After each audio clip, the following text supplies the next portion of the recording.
Hi you guys, it's Amanda with Healthy House on the block, and I'm here with our weekly video and tip on creating an indoor space that truly supports your health and your wellness.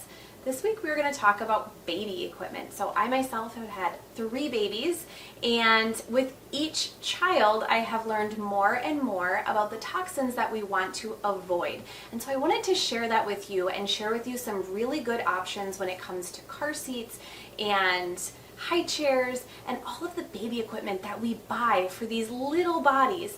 Now, all of my kids are out of that baby equipment stage, but more and more has even come out since they have been in that stage. And so I'm so excited to share with you some really great toxin-free options.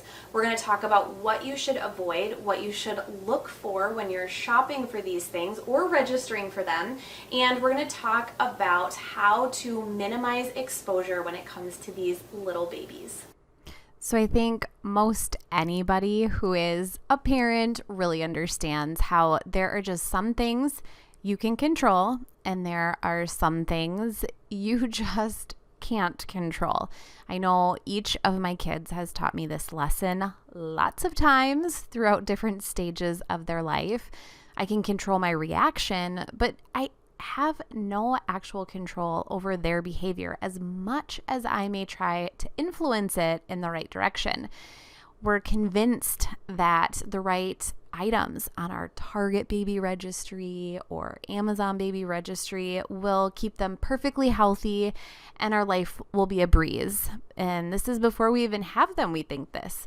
While I do think you can set some great things in motion in this way, it's important to remember there are going to be some things out of your control, and so we just make the best decisions we can. In fact, it's also important to remember that some toxins are actually life-saving.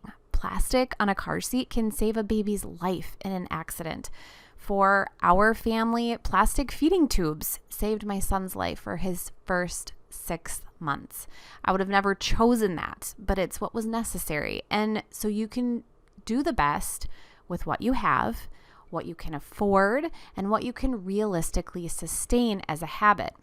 But starting off on the right foot with non-toxic baby gear with the best intentions can set yourself up for success in the long run. It's really important, though, to keep in mind that flexibility will also be your best friend with your baby and kids.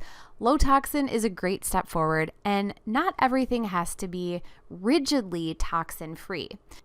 So let's talk about why toxin-free baby gear even matters. So babies come to us with undeveloped immune systems, delicate skin, and lungs that are so new to air, let alone the toxins that pollute the air. And because babies are incredibly small in our big world, the amount of a toxin that may be insignificant to us as adults can overwhelm their bodies and start the effects of body burden very early on.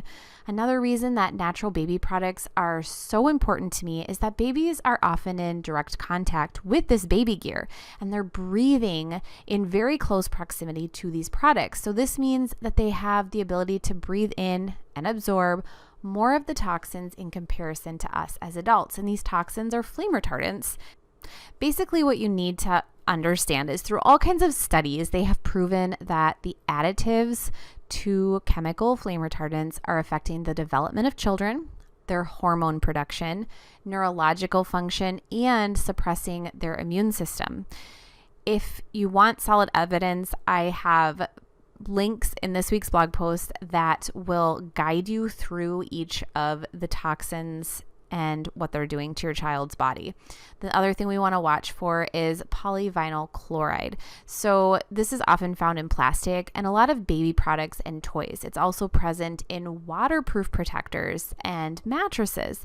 The toxins that are in PVC often contain high levels of chlorine, and this is hazardous to the health of our babies and children. So oftentimes soft foam, and especially memory foam, is made up of petrochemicals, and it also emits VOCs. It releases toxic toluene into the air, which is the same stuff that is emitted from vehicle exhaust, gasoline fumes, and cigarette smoke. So we Avoid this at all costs when it comes to our babies. You want to opt for a natural foam or a gold certified foam made of 100% latex or rubber trees.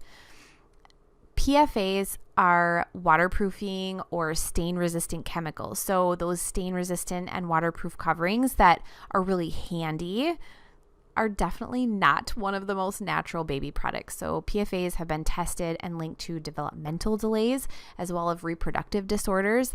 So you want to find a natural cotton or natural wool instead of using one that prevents stains and moisture, and then just be really diligent about cleaning it.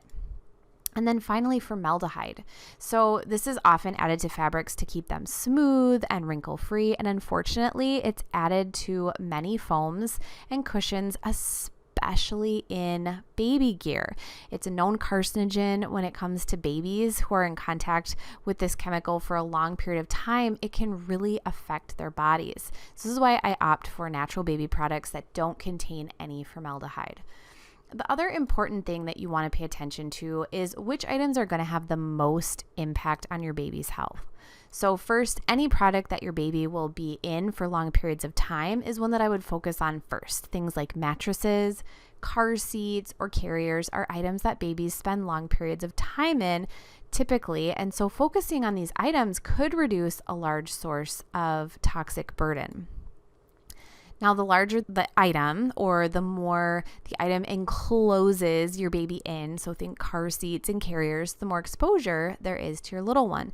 Not only is their face in close proximity, but they also have their skin touching these surfaces, which is creating two types of toxic exposure. So as your baby gets older, more will end up in their mouth. Some of it you can control and some of it you just can't. But when it comes to toys and teethers and feeding items, make sure that you're using a material that is safe, as these items are usually in your child's mouth, creating a potential route for exposure. And then one thing we know about VOCs is that they off-gas even more in a hot environment. The warmer an item gets, so think car seat, stroller, bathtubs, carriers, the more potential toxic VOCs can off-gas near your baby. Okay, so we are going to head over to the blog post this week where I am going to show you all of the toxin-free baby gear and links that you will want for your baby registry.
So as always, I am so thankful you're here and thank you for watching. I hope you will subscribe to my channel because I am here every single week with tips on how to create an indoor space that truly supports your health and your wellness.